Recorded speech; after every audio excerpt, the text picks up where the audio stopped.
Stream health. I can never get excellent. It's always just good or bad. Let's see. Testing. Mic check. Good morning, guys. Let's see. I'm all alone again. Janet is working hard. She's training at the new job. But she might pop in on the chat. I think she did yesterday. Let's see. I got my screen, the chat screen up on the TV in front of me where I have the reference. Let's see. Hey Fong, what's up? What's up, Mark? He says, hey Brad, well the factory has closed its doors till the 4th of July, or 4th of January, so I'm a free agent. What better way to celebrate than watching your live stream? Oh, thanks. I appreciate that. So you got some good time to get some drawing in. That's awesome. Hello, Tomaz Damagala. Sorry, I'm trying to read it and it's kind of blurry still. Sacktown J is in the house. Good morning. Let's see. I'm going to start off with some circles just to warm up. I was trying to do that before the live stream, but I always get the last minute thing to change. And I always have to hit my head on the camera overhead at least once right before I go live. And then I have to adjust it. It's like every time. Let's see. So we got our reference up. I'm going to draw today. And just in case I didn't want to, or I finished that one, which I probably won't, but just in case, then we have another one. Somebody asked me to do a large person where you can't see the jawline very well, and how do you measure out the thirds of the face. And that's just such a great photo. Really strong shadows and lots of form, and it's going to be a lot of fun. You get the big earrings, big circle earrings, and then the necklace itself too, and the hair. It's got everything. So that one's going to be a lot of fun. Probably tomorrow or the next day. I'm not really sure yet, but definitely this one today. And so this is how I warm up when I'm a good boy and I actually do my warm-ups. I start off with just doing circles. And this is how I got the dexterity in with this, holding the pencil like this, because normally we hold it like this, right? And we'll try to draw circles. Well, usually we're at a desk, so it's like your hand is down like this, and then you're drawing circles. But if you learn how to draw, I just almost broke the tip of my pencil off. If you learn how to draw with your shoulder up here, and then there's a little bit of movement in the elbow, but the wrist is really, really straight. And you get a lot more control, especially on these circles, especially on a larger surface. So then you can do larger circles as well. And again, this is just a warm-up. You just fill up the page with all these circles, and it's really kind of boring, you might think, but this is how you get that dexterity from in this way of holding the pencil. I can't remember if it's called like overhand or underhand. I always get those two mixed up. This feels like, I think this would be, the hand is under the pencil. I would think that was the underhand. This is probably more overhand. I'm not sure. But it's really hard to get the dexterity right away. It just takes a daily practice of doing this. And honestly, if you just do 20 minutes every morning, you'll pick it up pretty fast, that muscle memory. And again, it's cold today, so I got my sweatshirt on. I'll probably warm up again. Austin seems to go back and forth. So let's pick like a circle like this one here. So if you're bored with the circles, you filled up the page and you're like, I'm tired of this, then you can just make up your basic heads. So I'm going to draw in an angle for the brow, and then the center line of the face. Now I have the cross of the face. And then usually I like to go ahead and map out my thirds of the face, starting with the hairline down to the brow, nose, and chin. And let's see, I'm trying to think of what kind of facial features I want to draw on this little fun. I'm going to do a giant, kind of really wide nose to start.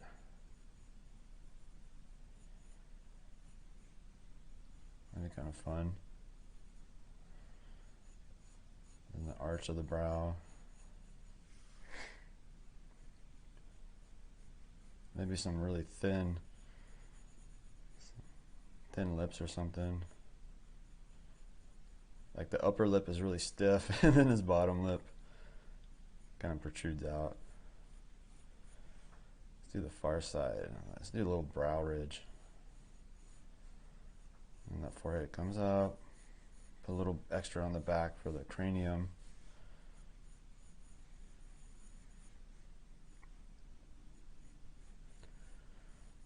Throw in some rhythms for the face. Some of those Riley rhythms. Let's see. Make this guy a little bit older, so he's going to have some of those jawling, the fat pads kind of hanging down a little bit.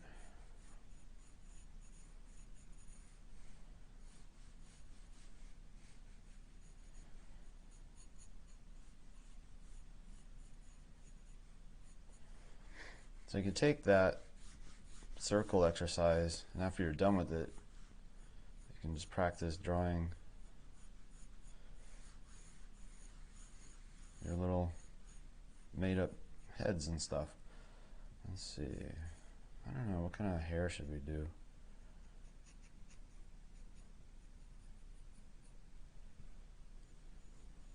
Let's go to the eyeball. Keeping with that tilt line. Don't want to forget the tilt line.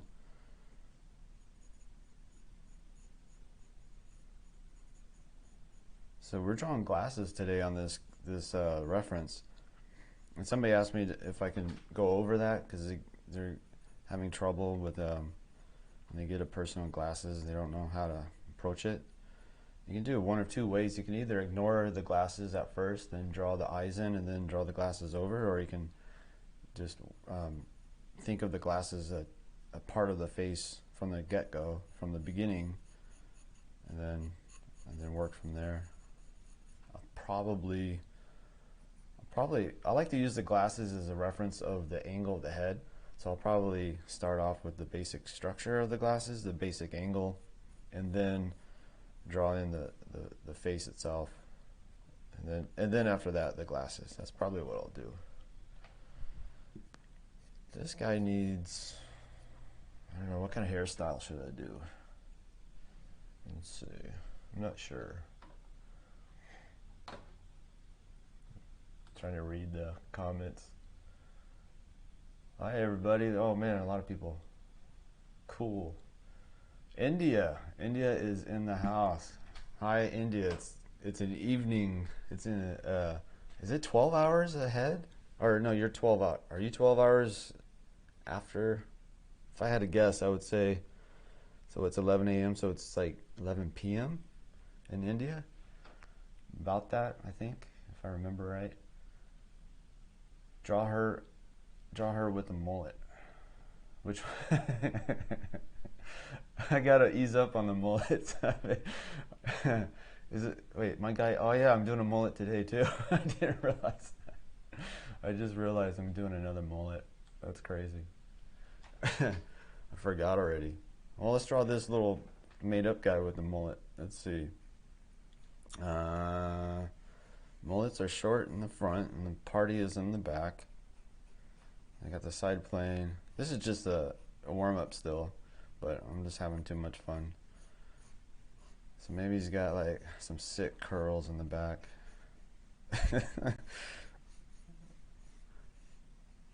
Let's see. Gotta have if you have a sick mullet, you gotta have a cowlick on the back, some hair sticking out. It's like mandatory. Man, that changes his look like immediately. Kind of reminds me of Tiger King from Netflix. Shoot, he needs an earring too. Let's see.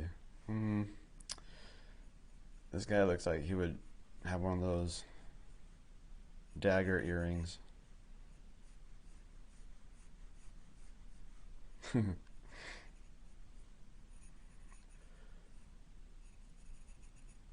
It was really cool. Dagger earrings that you would pick up at the swap meet. Sacktown Jay knows about that. The swap meet on Saturday. I'm trying to remember the name of the swap meet over in Roseville back in the day. I don't know if it's still there. Is it Denio's? Denio's Farmer? I don't remember. Can't. It's so long ago.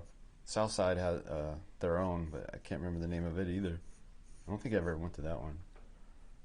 This dude's got a mullet. Let's get a highlight. A little indication of a pupil. Man, he's all clean shaven, but he's got this wicked mullet in the front.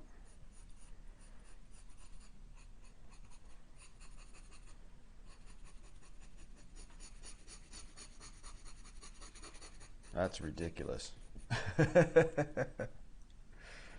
Sorry guys, I'm having too much fun. Alright, so I warmed up a little bit, and let's get on with the real reference. Let's see if I can stop. Alright. So basically, the idea is to warm up, do a bunch of circles, get that arm ready for the drawing, or just practicing with this, what feels really awkward at first, the way of holding the pencil, but it translates so well to like when you're painting on an easel, you're standing up, and the board is more up like this, and you're painting because you're holding the paintbrush like this. And so this actually gets you really good at holding and controlling the paintbrush. And you can draw in a larger scale faster as well on the paper. I'm going to put a cast shadow. Use a little bit of a cast shadow. There you go.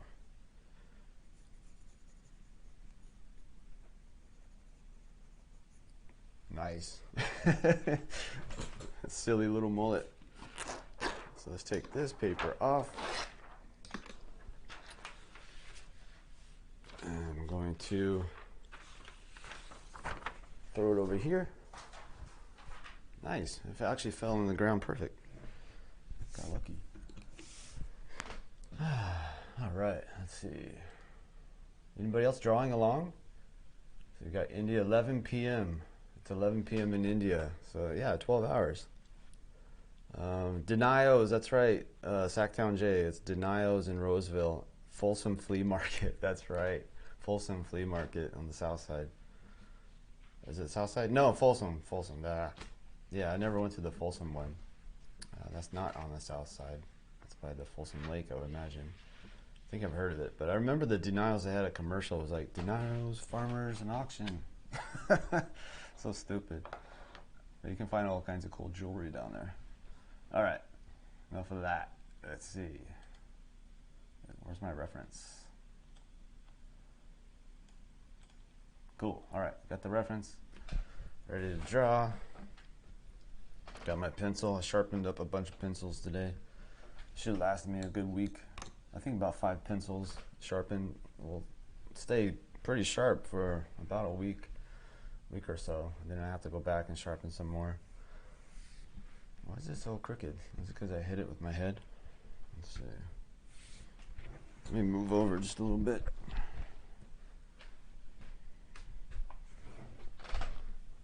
There we go. So the top of the paper, make sure I don't run off the screen. And all right, so I'm going to use a circle just to place it on the page. I don't keep with the circle when I'm trying to design the head like you would with the Loomis. I usually just use it to get a good idea where I want to place the portrait and how big. So I know, like, I have this circle here, and I'm probably come down a little bit further, and then I'm looking at his collar. It's probably down here, so it feels like it might be a good spot. So now, once I got that circle really lightly put in, because I don't want it to stay on the paper too much. I want to be able to erase it. So very ghostly-like, very soft. And now I'm going to use my pencil to find the angle of the head tilt. First, right through the brows. And I'll come down. And then I'll make that angle, then I'll double check it. And how's the volume on this, guys? Is it too loud, too low? Okay. I just want to make sure I got it going. Let's see. So now the center line. So we did the angle of the brow. So now I'm going to do the center line of the face. Find that angle. Come down. And this is called the cross of the face. Definitely find this in Loomis. I'm going to double check my work. That looks pretty good. So now we have an idea of the head tilt. It's kind of sideways looking down.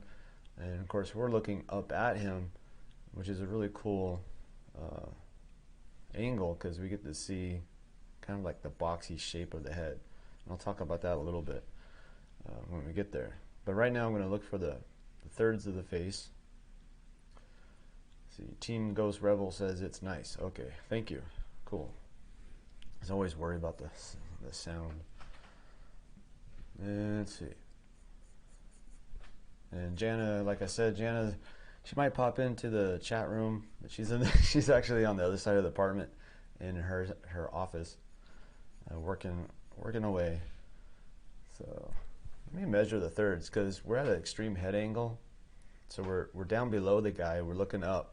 So the thirds are going to be out of proportion. And also we have a camera distortion. And I'm not going to try to fix the camera distortion. I like it. It kind of gives like a cool effect. So I'm just going to try to keep with the thirds and how they are in relationship to each other. So I'm going to measure them out. But because we're looking up at the dude and the camera distortion, I think the thirds are really just going to follow that basic, where the bottom third is going to be much longer, and then the middle one would be a little bit shorter, and then the top would be the shortest. So I'm just going to double check those, all three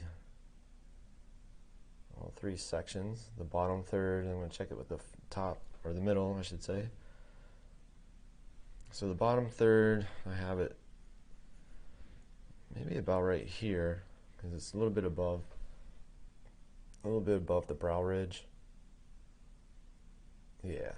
And then I'm going to check the middle third. That's where the nose, the length of the nose from the brow to the bottom of the nose, and compare that to the forehead.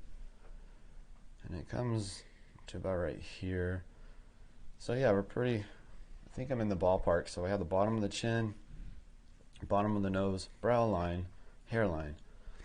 And so you can see how this distance is much longer than the middle, and then the middle is much longer than the top.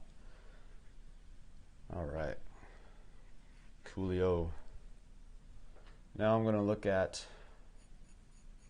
let's go into, let's sketch in the nose. Usually at this point I like to come in, look at the glabella shape. That's that wedge in between the eyes.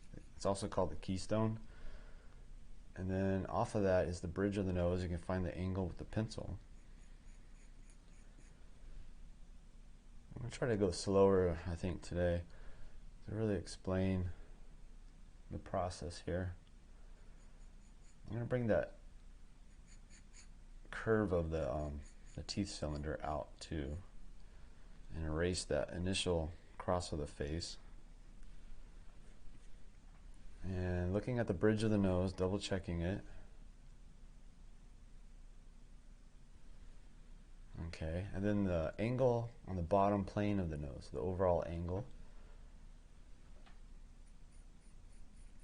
And the cool thing about this reference is, so like in art school, we would have the models up on the stage just like this. They'd be sitting there under the lights, and there'll be like a circle of people around the model, and the teacher will call out nose monitor, and so whoever has this position, this perspective of the model where the tip of the nose is touching the outside corner of the far side cheek, that person is the nose monitor for the rest of the class.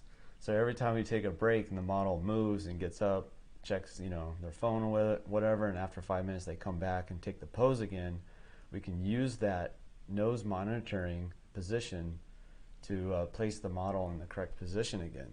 So you can see right here, the tip of his nose is right on the edge of the far side cheek. So for us today, that actually helps a lot because we can line those two up, and that will help us get a more accurate drawing. So it's called nose monitor.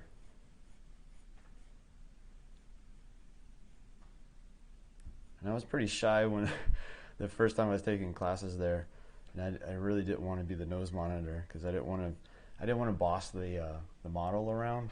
But now I don't mind. But back then I was pretty shy. So it was like I had to tell, and then people will argue with you too, like, no, it's all different on my side. I'm like, hey, on my side it looks great. Like the nose is right, lined perfectly, and it was just a big hassle to be the nose monitor.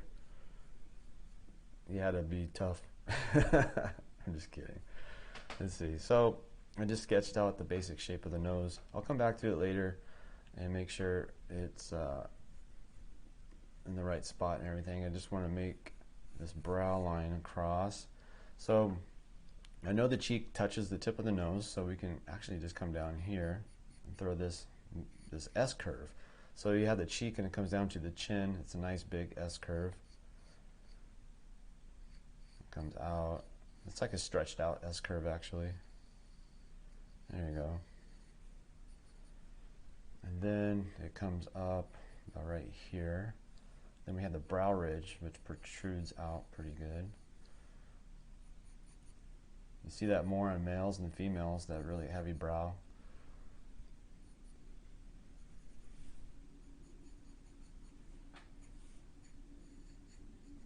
Okay. So now we got that basic lay-in of that. Let's do a rough sketch of the top of the head, including the hair. And I'm guessing pretty much where the back of the head will be for now.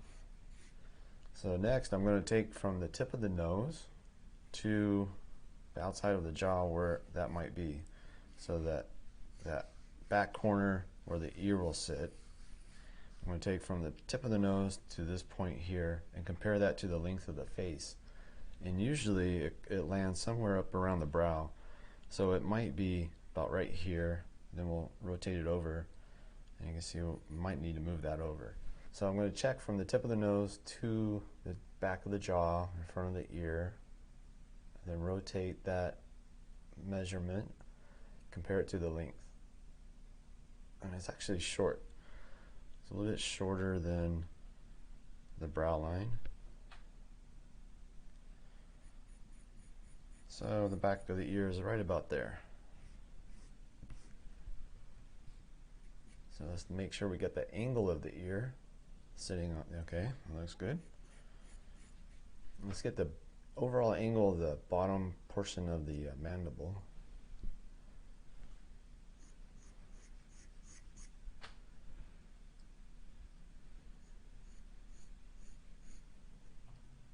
And then we have the underside plane of the jaw. We'll get into that more. And then the placement of the ears. So before I do that, I'm going to double check the angle of the nose. I feel like my nose is too small. Oh, the angle's off, that's why. I flattened out the angle. So come down and we'll reposition.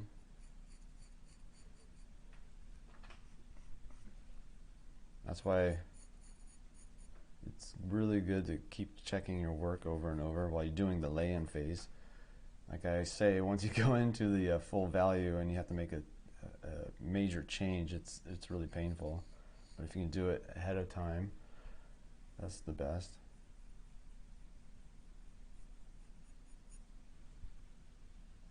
I'm going to put that little bump in his nose, I think.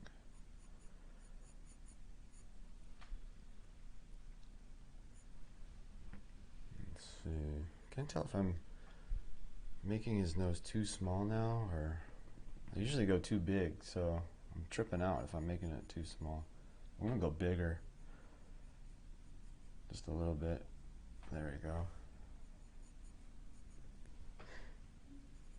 All right. So let's double check the work. That's okay. Placement of the ear. Let's see. So we have an angle here. Then right about here is where that side plane of the head is going to start.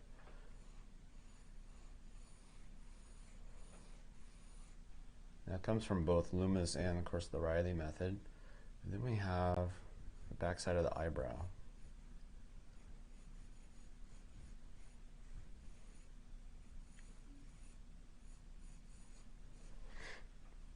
And then we can look for the angle from the peak of the brow to the top of the ear and come down, which comes to about right here. And we'll do the same for the nose, except that we have to extend this tilt line all the way out to about right here and then take an angle down.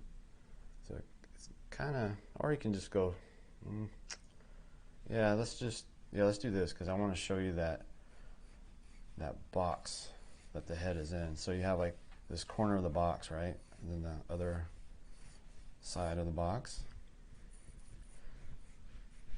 So in this angle, you can see how we have like a box for the head. So all these tilt lines come across, including the mouth, once we get there. And then you have that front corner of the box, and then the angles come on the side, matched up with the brow for the ear, nose for the bottom of the ear. So that's your basic Loomis style of building the structure of the head. But we're looking at a non-Loomis person, so what I want to do now is to double check the placement of the top and the bottom of the ear, is to hold my pencil straight horizontally and then come across and see where it strikes on the features. So for the bottom of the ear, I'm going to come straight across horizontally, and it lines up with just at the tip where the mouth or the lips will start. So it's right about there. So if I came straight across, you can see that the lower portion of the earlobe sits a little bit lower than what I had with the basic Loomis.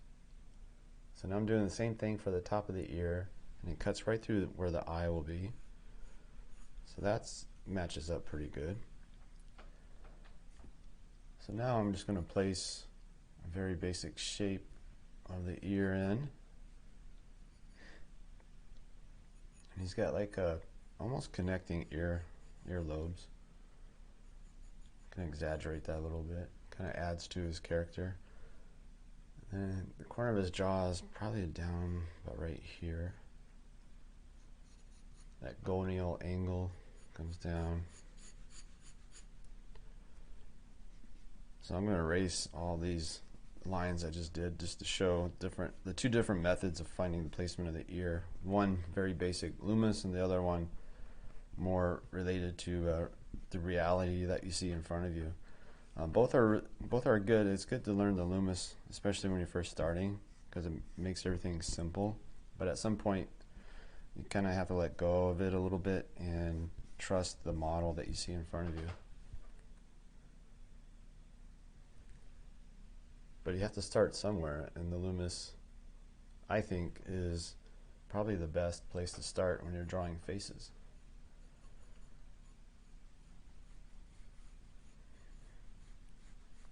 So we got our ear, and let's measure where the collar of his shirt starts, like down here, in relationship to the chin. So I'll take this measurement and then compare it to the face. That'll help me place the length of the neck. Let's do that again. I think I just... So it's about a little past the bottom plane of the nose. So it's about right there. So I come down. It's about right here. And the very peak of the collar of the shirt. I generally don't like to draw like t-shirts in portraits because it's so boring. So usually try to make it look a little bit more, I don't know, like design-wise, like interesting. I just try to do like really nice oval shapes instead of trying to draw that shirt like curving around the trapezius in the back. I don't know. I just try to make it more simple and geometric. But generally, like when I hire a model and they come over, I always tell them, don't wear a t-shirt. It's too, I hate it. It's like, I don't hate it. It's just boring. Let's see. You can always, sometimes I actually will fake like a collar shirt or something, or a V-neck. Let's see. So the shoulders are about right here.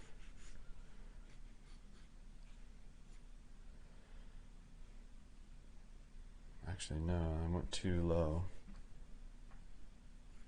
I don't want to stretch the neck out too much. So we go from side to side for the other shoulder. And then we have the big muscle of the neck coming down to the sternum right here. So we have the sternocleidomastoid. It comes off the mastoid process on the back of the skull. And it comes down like this. This is the sternal connection, the sternal head. And you can see a little bit of that clavicular, the cleido part of the big muscle. But his t-shirt covers most of this.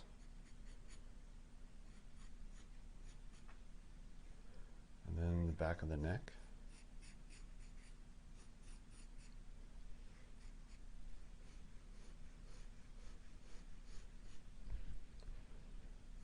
Now I'm going to measure the thickness of the neck because I probably have a little too thin. So I'm going to measure this and compare it to the length of the face. And yeah, I think I have it way too thin. It's like a chicken neck right now. So I have it to about right here. So it needs to come forward a little bit.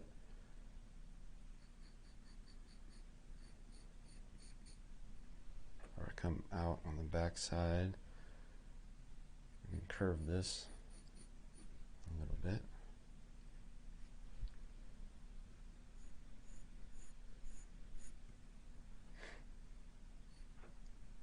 Let's bring his cheek, put a little bit more in his cheek. All right, now we're going to do the shape of the collar. So I'm going to connect dots. That really helps. So I'm going to have a dot here, I'm going to have a dot here, and then one over here, maybe here. So I'm trying to look at this kind of shape.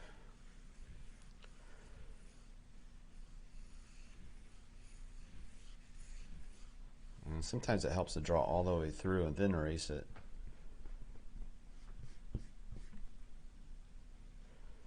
That was off quite a bit.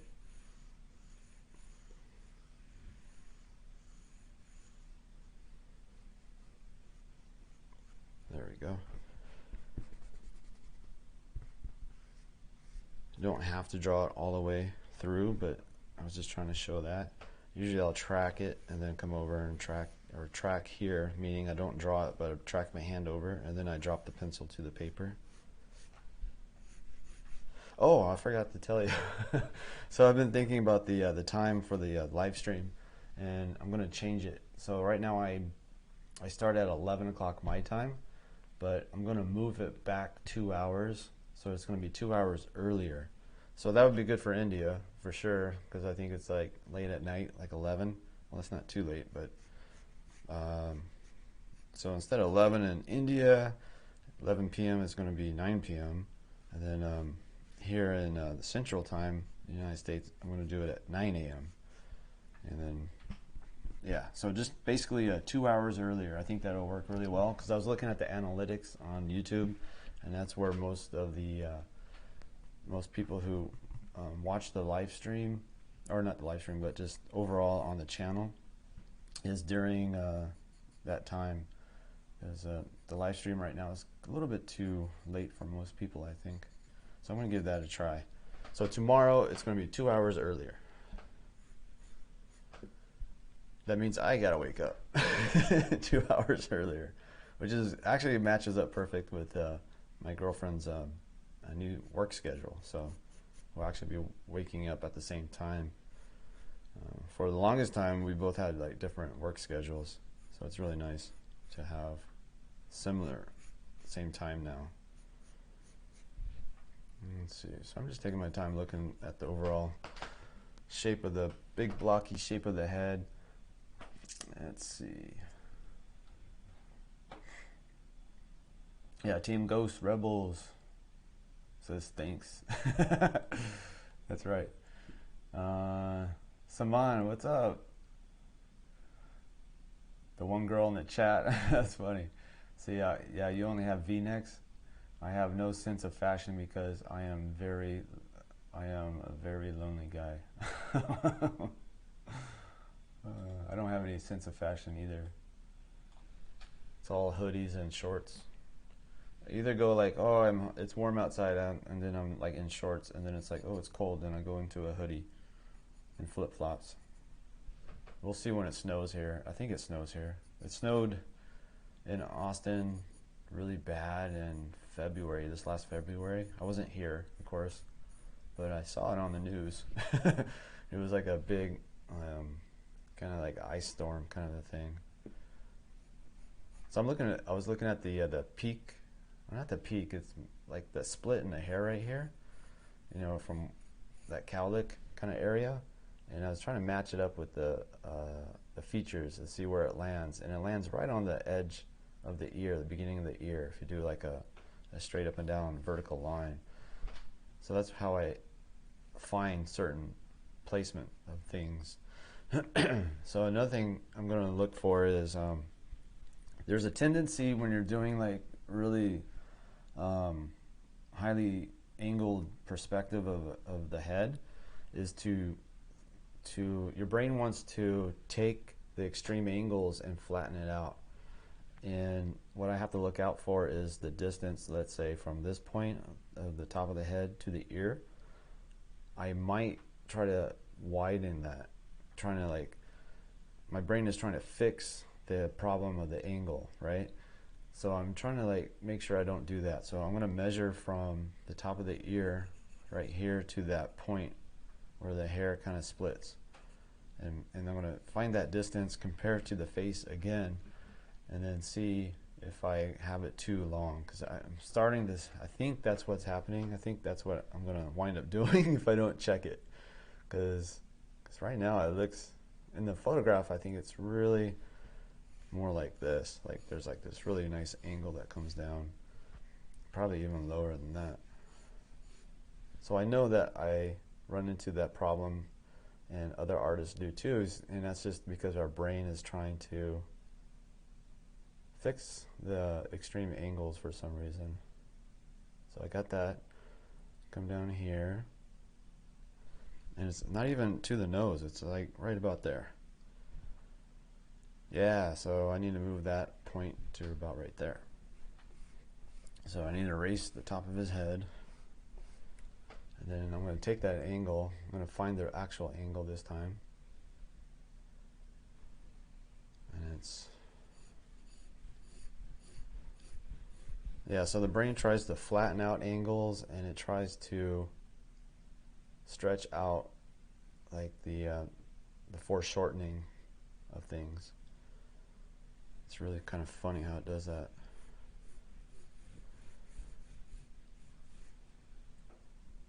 So you see how far off I was? Like without thinking about it when I was doing the initial sketch of the top of the head. I was really, really like way far up. So I'm going to measure from the top of his hair here to the peak of his brow. and do the same thing. Make sure I'm not stretching out the top of the head. Compare that to the length of the face, and it comes to about the nose. So it's about this distance. So that one's okay. But this one was way off. So I'm glad I'm glad I remembered to check that. And then you got the back of the hair. You got the party in the back, as they say. Has anybody here in the chat ever have a mullet of any sort? Is a mullet like a style in India at all?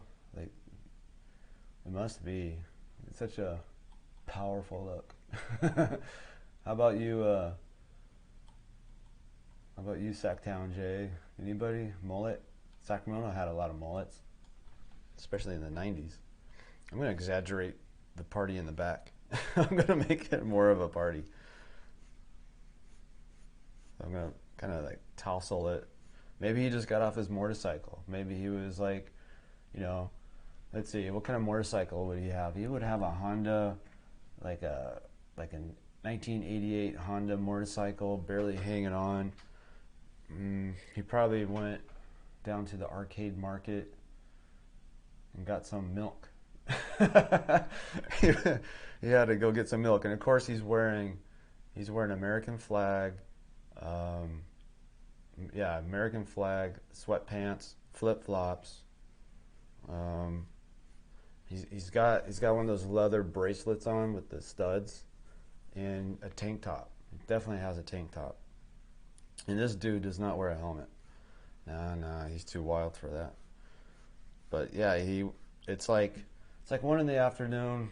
He just woke up. He just realized he didn't have any milk for his cereal, and he's not going to put water in his milk because he's got he's got a few bucks. So he just went to the market. That's what this hair looks like. Like, it's a little greasy, on the ends.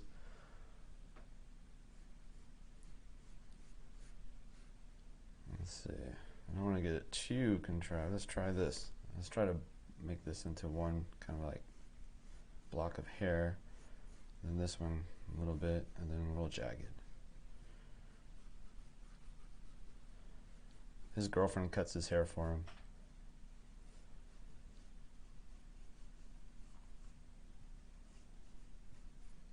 Yeah.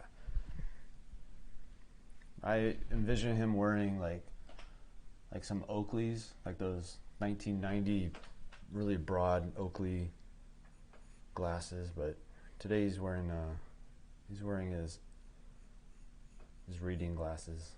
Because he likes to read. All right, so let's do the glasses, since that's what we're kind of like looking for on this exercise. So the top of his glasses kind of match up. They're pretty close, just a little bit above the brow, but of course it's the same angle. And then I'm going to look for the angle on the bottom of the glasses as well, and where it cuts through the nose. So it cuts through the nose right about here, the same tilt line as the nose and the brow and the lips. I think it actually goes up a little bit further, because if I look at the tip of his nose, it kind of peeks out right there. So that's the bottom tilt line of his glasses, and the top of the glasses will be just a little bit above the brow.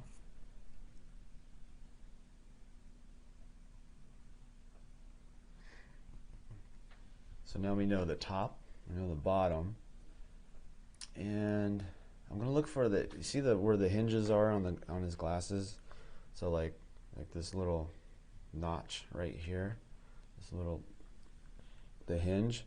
I'm going to look for that as a reference point, and it looks like it's right about here. If I come all the way across the same tilt line, I probably have one right about here. So now I'm going to leave these for now. I'm going to look at the eyes, the actual shape of the eyes, and sketch in the eyes. And then I'll come back and put the glasses in relationship to the eye. because I have the borders of the glasses in relationship to the nose, but now I'm going to use the eyes as the next area to relate it to, and I haven't put those in yet, so let's go ahead and put the eyes in. And we're doing extreme angle of the eye, so we have to remember that the bottom eyelid's going to curve. It's going to be like this rather than that, because of that perspective. We're looking up at the dude. Let's see. So looking at the bridge right here, you can see the eye, the bottom eyelid pops out right about here, and that means that the inside corner is somewhere behind the bridge, and we'll come straight across. Same tilt line. Let's keep everything on line. And now I'm going to use an angle from the outside of the nostril to the inside corner of the eye, and it's somewhere on this tilt line. So I'm going to use that. I'm going to hold it up to the image in front of me and try to find that angle, then come down, and it's right about there. So now I know about where to place the eyeball. You can sketch in the eyeball if you like, so you can better think about the eyelids wrapping around the eyeball if you sketch in the ball itself. And of course the bottom eyelid is curved like that.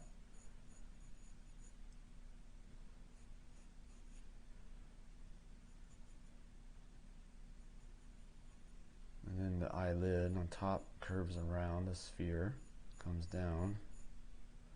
And we have the upper border of the eyelid. It comes down. Then we have the iris. Sometimes it helps to draw through the forms like that, and then erase like that. And I have him, now he looks like he's squinting, so I have that curve a little too high.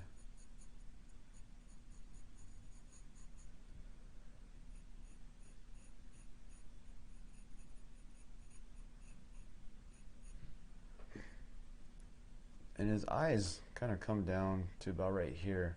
It's not really crow's feet, but it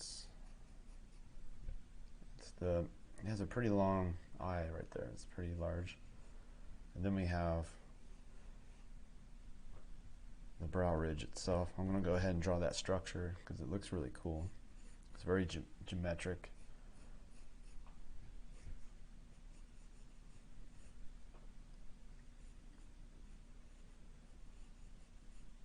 Sometimes it helps to do like this little rhythm right here to see the shadow shapes develop.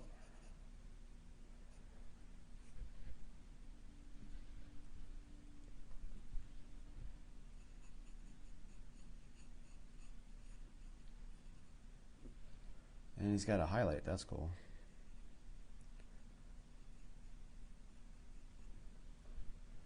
And then the bottom plane, the bottom eyelid.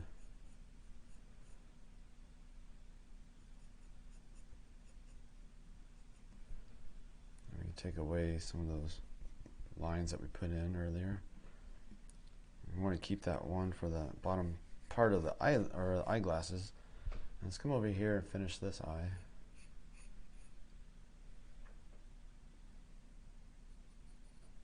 And of course, the eyelid is going to be wrapping around that form of the ball of the eye on this side, so it's going to be a little different shape. It's going to come around and wrap around it.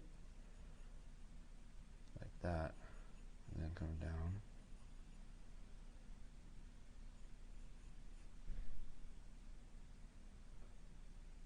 I can't see.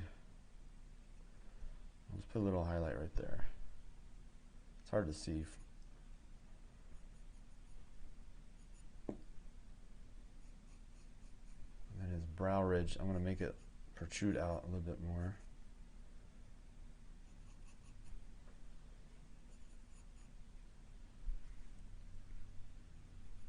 All right. Oh man, it's a lot of work. It's a lot of work. It's so much fun though. When it works, when a lot of work actually works out, then it's fun. But when it falls apart, it's not fun.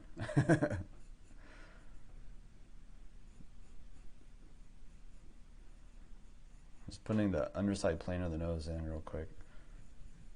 We have the ball of the alar cartilage, and then the wing of the nostril. I'll come back and do more detail. I'm trying to like keep myself from jumping ahead.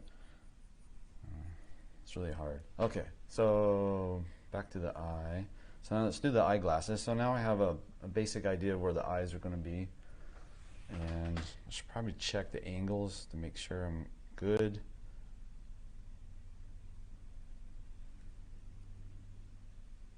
I'll probably be off a little bit here and there, but that's okay.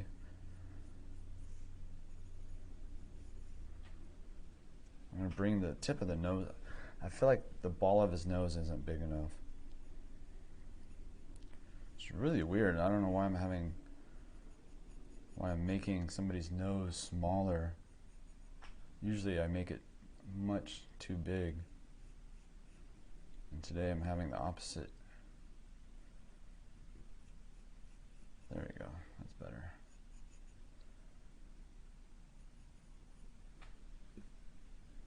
I'm going to really make it bulbous now.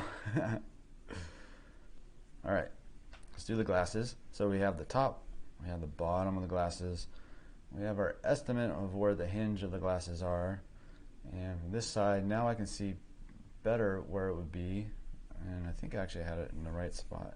So those are my hinge points, and I'm going to take that hinge point and then I'm going to go to the ear over here. So I'm going to find this angle, make sure I have it right. Alright, looks pretty close. And the cool thing about glasses is it really helps with the perspective, giving the portrait look, the feeling of being in this extreme perspective. So let's see, come down. So the glasses are coming down on this side, and they come to about right here. So I'm blocking in the walls of the glasses, basically like a square. So now I have my glasses trapped inside the square, or this one glass, and then I can use that to find the curve, because they're not perfectly circles. It has a little bit of a nuanced shape, I think. I don't think they're like perfect circles. I feel like they're wider at the top. Like they're not Harry Potter exactly.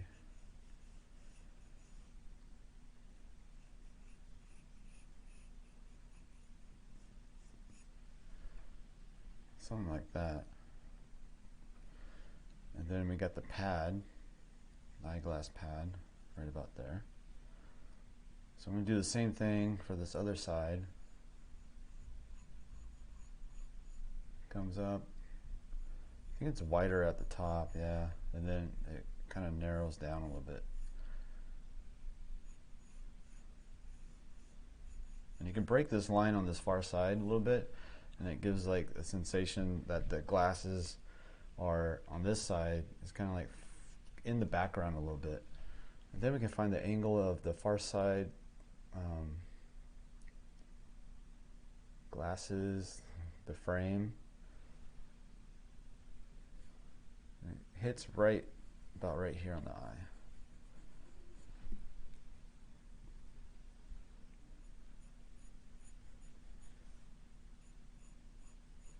And this edge, you want to make it really crisp, because the glasses on this corner is the thing that's most in front. It's like in the foreground. So when I go into, maybe tomorrow if I go into more of rendering this, I'm going to make this edge right here really sharp and clean. And that's going to make the glasses look three-dimensional and pop forward versus the rest of the face. Because the edges that are the sharpest are generally going to catch more attention and come forward. And I can use like this Mono Zero pen eraser and come in and just cut through all that reference stuff right there. So you can see how the glasses are kind of popping forward a little bit compared to the rest, of course. I mean, it's still in the lay-in phase, but I just wanted to go over that a little bit.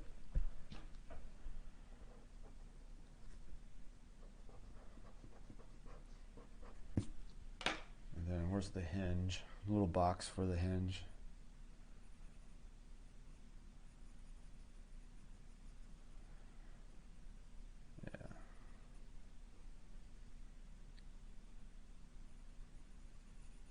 So anyway, that's the lay-in of the glasses.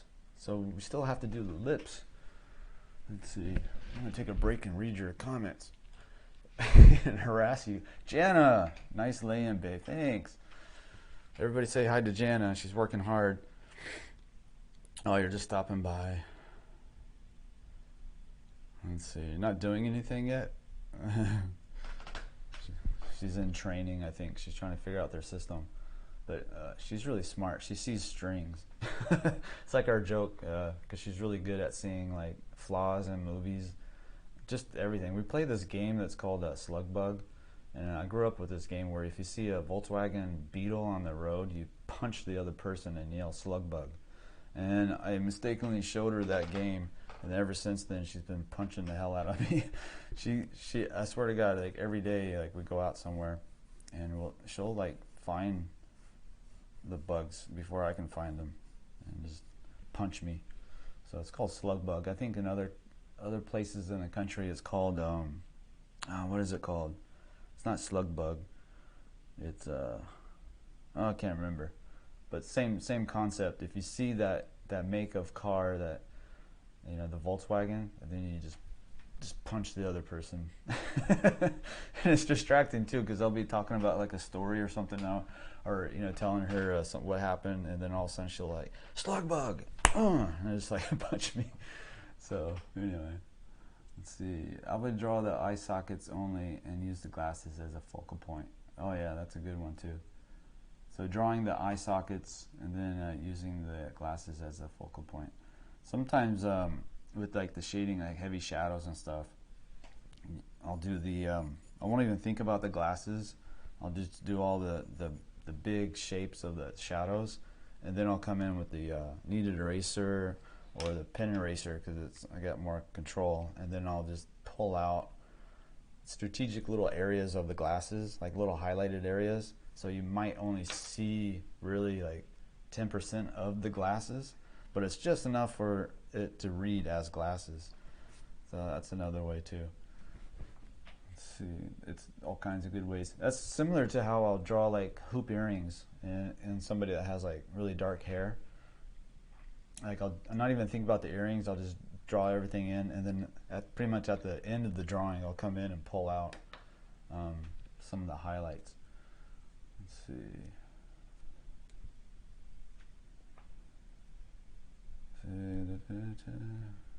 Yeah, Sacktown. Hence the hoodie to hide all the bruises. No kidding. This arm hurts because I'm always driving, and she sits on this side, so this arm gets all of it. Usually, like if she yells it out before she punches me, I can ball up like this and protect myself. All right, so I'm gonna do the lips now on this lay-in. Almost an hour now. That's not too bad. Generally, you want to make these lay-ins as fast as you can and get faster and faster at it. And set a timer for yourself, like 20 minutes or half an hour. If you're first starting out, I would put the timer for like 40 minutes and take a break, and then come back and do a little bit more. But at some point, you'll start to get to where you can do these in 20 minutes. Believe it or not, it's pretty amazing what level you can get to pretty quick doing these exercises. So I'm looking for the center line of his lips, and I'm thinking about the teeth cylinder. It's the wrapping around, because you have the maxilla and the teeth, and it's like it's a cylinder. So I gotta think about that, and let's do this rhythm for the muzzle line. He's a really young dude, so you don't see deep grooves in his face. but I like to track it sometimes just to line things up. Let me come in a little bit closer.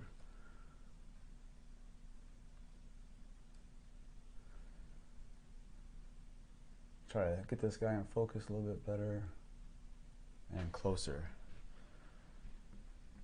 All right, let's see. There you go. Let's see. So now I'm going to look for the tilt line of the mouth going from one corner to the other, keeping with this. And you can ghost it in, as it's called. And so now we know it's on this line somewhere, the corners of the mouth. And I'm going to look at the distance from here to here, from the nostril to that corner. And I'm going to guesstimate that it's about right there, but I'm going to check it with a vertical line in relationship to the eye. And it lines up pretty well. So that might be where we'll place the lips. Come on this side, and I'm going to check the corner of the mouth in relationship to the nose on this side, because sometimes we'll mistakenly draw the mouth too far in or too far out in relationship to the nose above it. So if you use a vertical line going from the corner of the mouth up through to where it hits the nose, it's just about right here. Actually, I need to make this straighter. It's right about there. So it's a little bit further out, which means I need to make that cheek come out a little bit further. So this comes over.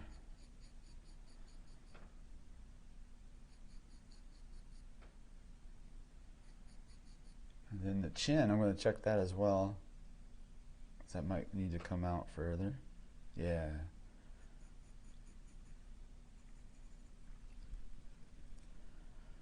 So those, it's called plumb lines, or you can just say vertical line, but it's holding the pencil straight like this and looking with one eye and picking a point, like let's say the edge of the chin, and then try to find where it lines up with the nose above it using a straight up and down line.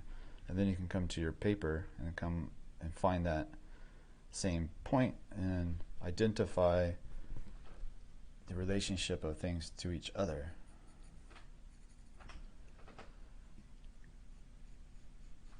And this is really helpful, especially when you first start out drawing portraits. It gives you something to hold on to and check your work against. Let's see. Let's do the Cupid's bow. That's the rim of the upper lip. It's shaped like a bow on a bow and arrow.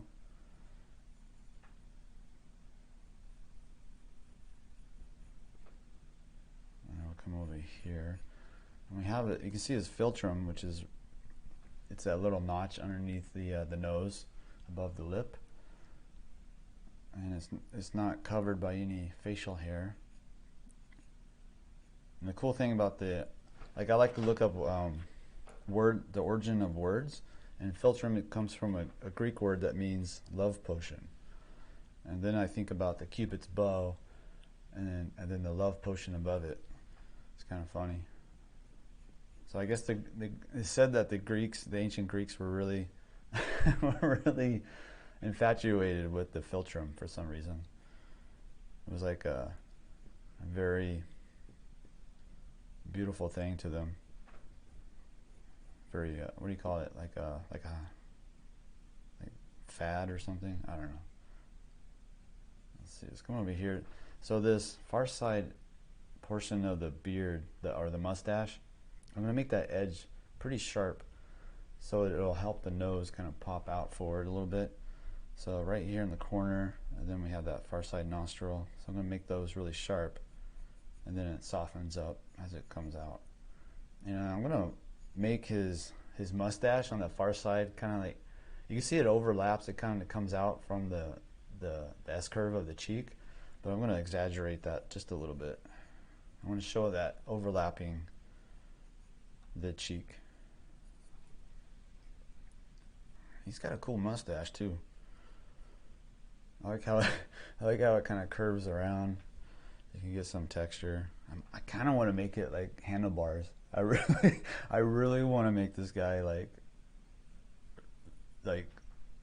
Joe Dirt from that movie, and then bring the sideburns down. But he doesn't have sideburns on this one, so I'm gonna keep with his hairstyle. But there's like this thing in me that wants to make him like look like the guys in my old neighborhood. He kind of looks like the guys in my neighborhood when I was a kid. They look like biker dudes, like motorcycle riders. You know, like they would have a leather vest, no shirt, blue jeans, of course, heavy boots, and they would have like this big wallet, really heavy wallet with a long chain that would hang off their belt, and they would carry the wallet in the back pocket, but it would hang out because it's so big. But in addition to that, they would be riding a 10-speed with the handlebars kind of twisted and pulled up backwards, and so it looked like a ram's horn. And they would be riding a 10-speed, like a really junky 10-speed, have like a beer or 40 or something, and just they dress like they're, you know, the motorcycle in the motorcycle gang. But I always thought like maybe they just lost, like maybe their bike got repoed or something, and they'd have to like resort to getting around on a bike. But they were, yeah, that was like a really common look in the neighborhood. It's pretty funny. These guys giving me all those vibes right now.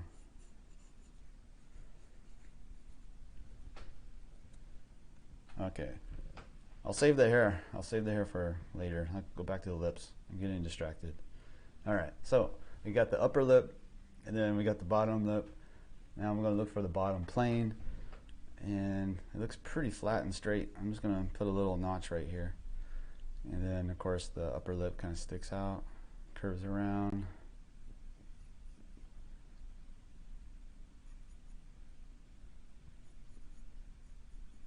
Trying to keep myself on track.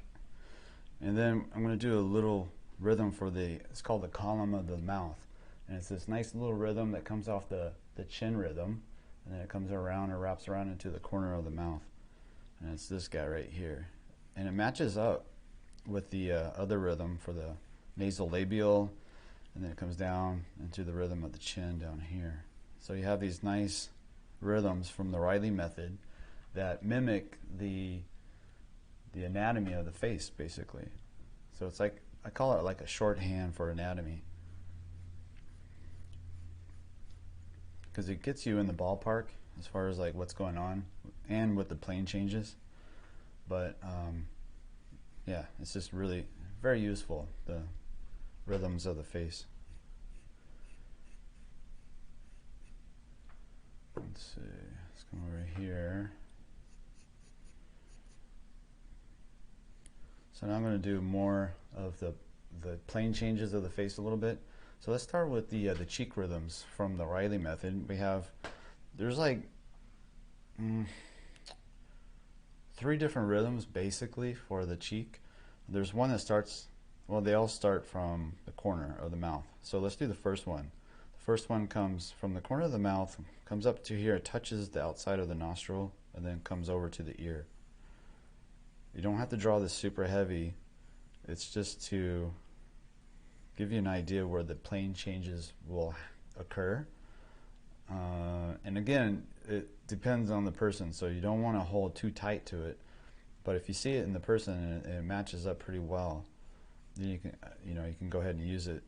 But oftentimes I'll have to, or not have to, but I'll change the shape of the rhythm for the person's likeness.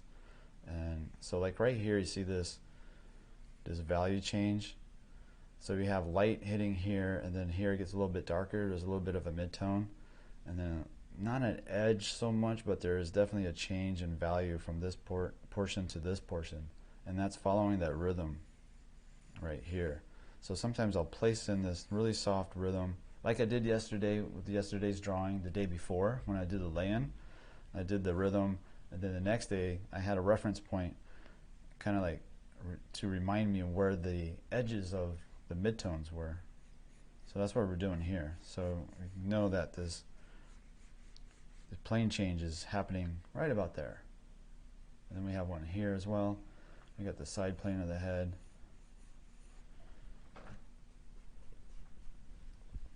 Let's look for the hairline real quick. I guess they're bangs, right? His hairline is like, oh yeah, I can see it. I didn't even notice it. So his hairline is actually much further up, but but he has his bangs combed down and then cut straight across. Oh, that's pretty wild. And he has a nice frontal bone rhythm. So you have that superciliary arch. I got my Rick Casale Plains of the Head on the other side of the room. Let me go grab it. It's because it's really important when you're talking about the brow ridge.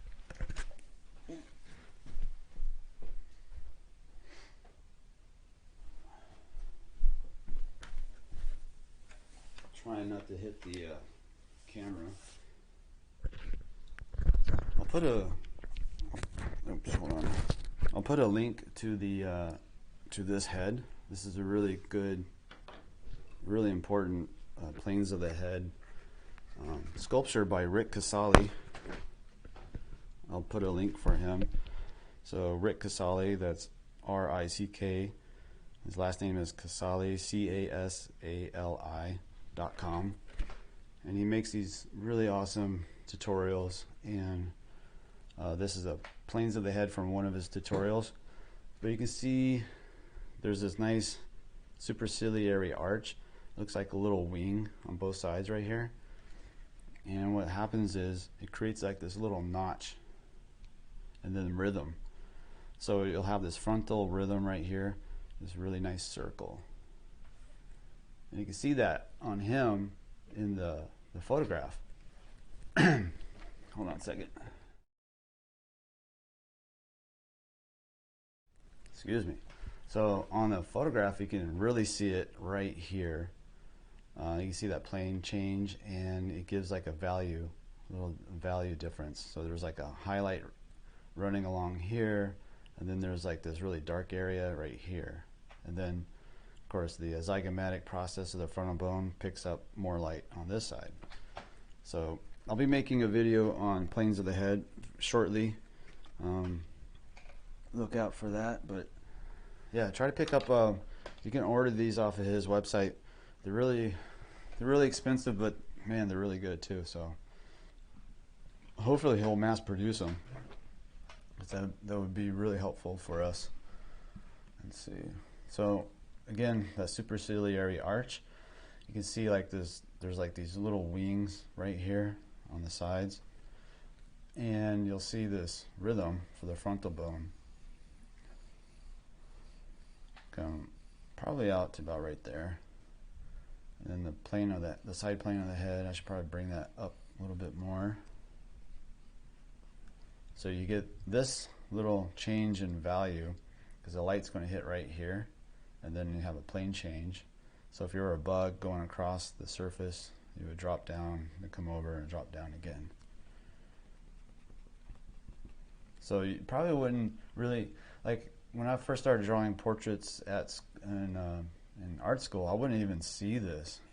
I didn't even have the knowledge to look for it and to see that subtlety of a change.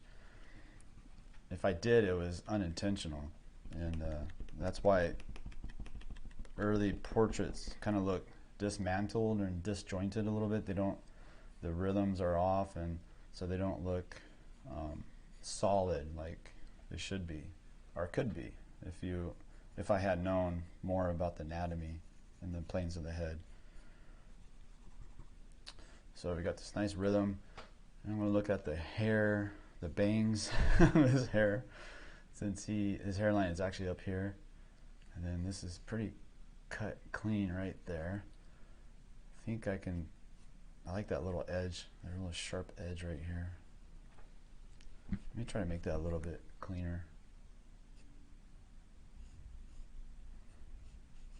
And then it comes over here, kind of curves, and then comes over.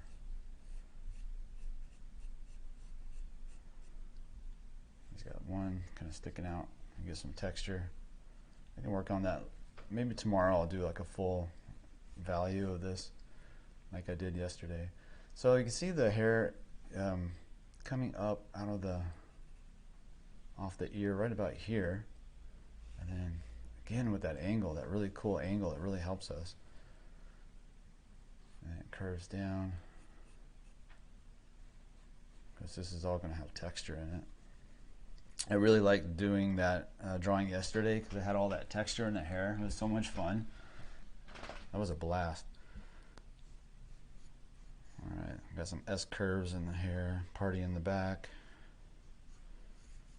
Let's see. I think I'm almost done for today. Probably take this a little bit further in the lay-in. Let's see.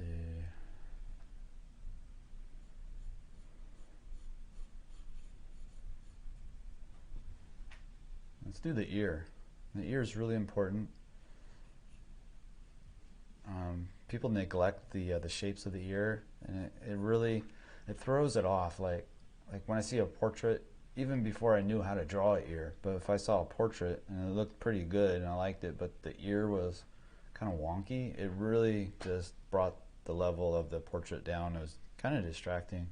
I didn't know exactly why I didn't like it so much. I just something looks off, but you can't really tell because I didn't have the knowledge yet. But yeah, people may not know how to draw a portrait, but they know when they see one that looks off. They just can't articulate it. So as I always say, I highly recommend just learning the structure of the ear. Take some time and just get it over with, because it's going to torture you for years to come if you don't sit down and take the time.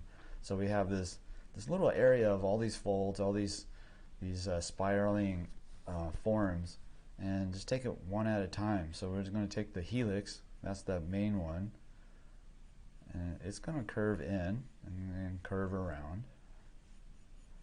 So that's our main helix.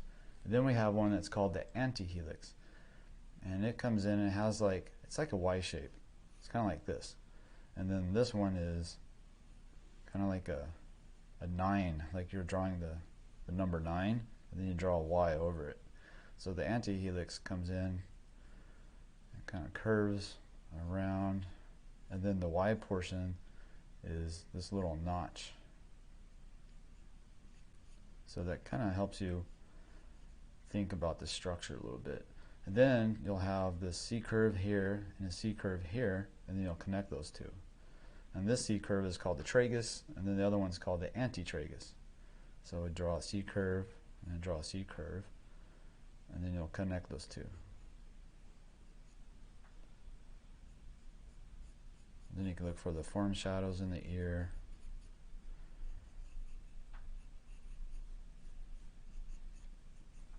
So there you go. You got the number 9, you got the Y, you got a C curve, and you connect them. And that's a very, very basic breakdown of how to draw the ear, but I think it'll help get you started. Because just from that, it already looks like a decent structured ear. And then, so the shadows are really soft on this guy. So I'm looking for a cast shadow from the ear, but I don't really see one. I might have to make one up. So, I don't know. How do I do this? And then maybe a cast shadow off the neck. But again, he's like really low light. I think I'll just curve this around the neck, and then lose that line. So I'll connect the dark hair into the dark shadow, and then into the shadow underneath the neck. And I'm making this up pretty much. I'm changing what I see into a different shape. So take that with a grain of salt.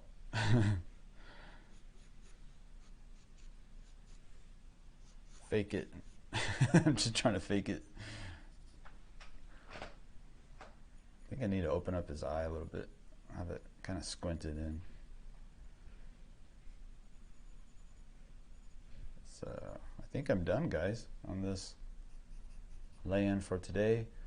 Tomorrow is the stream will be 2 hours earlier. So if you're used to a certain time, and you want to come back in and say hi and hang out and draw some more, just know that it's going to start 2 hours earlier. And I'll post that after I post, after this video is over, I'll post the new time on YouTube and on Instagram. And hopefully I won't lose you for tomorrow.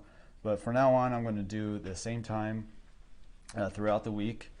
And I think on the weekend, I'm going to do Patreon. So same time on Patreon, but the weekend is going to be for patrons, how you say it, folks only. And so check that out if you like to join. I still got to tweak that today. And oh, also I was talking about selling my old art stuff from art school like 10 years ago, because I have a huge stack of paintings. And so I'm trying that out. I have one I put on eBay. So this is a 11 by 14. This is a painting I did in class. It's a 3-hour class. So I'm not selling these as like done by me. You need to know that this was actually done in class under the instruction of an art teacher at Watts Atelier. So some of these are like all my work, but I probably have like Meadow, telling me what to do in my ear and helping me out. Or some of them actually have like Meadow or Jeff Watts or one of the other teachers like Ben Young actually working on certain areas. So I don't really remember exactly what they worked on and stuff. I think it looks like this might be from Ben Young's class, and I think he worked on this eye a little bit for me. So just know that these are from art school, and that's why they're not signed. But I just can't hold on to them anymore. I have too many. There's so many, and it's really heavy. When I moved this last time, I was like, man, I gotta get these out, because I actually have pictures of them so I can use them as reference. These are really good for like study notes. It's like, that's how I would look at it. Like, these are my old class study notes. You can use them for understanding the structure of the head and edge work and color as well.